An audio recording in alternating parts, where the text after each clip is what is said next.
Haleluya, haleluya.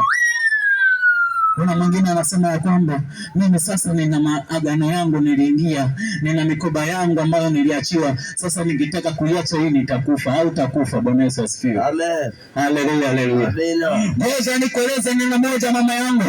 Yesu ninayemhubiri ni zaidi ya wachawi. Yesu ninayemhubiri ni zaidi ya waganga.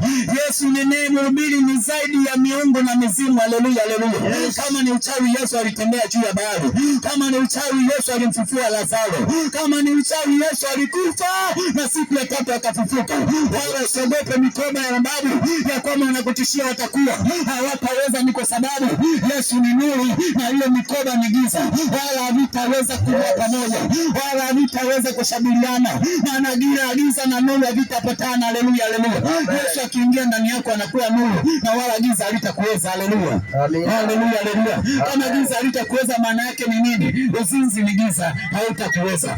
Uchawi ni giza, hautakuweza. Ukahaba ni giza, halitakuweza. Hizi ni giza, halitakuweza. Kwa nini? Iko nuru ndani yako inakuangazia. Utasema wewe ni mwizi, hapana, sitafanya, nitakufa. Wewe ukahaba, hapana, nitapata ukimwi, maana hiyo jambo halimpendezi Mungu. Itapokuja dhambi aina yoyote utaiona, ni kwa sababu Yesu anakuangazia. Haleluya. Amen.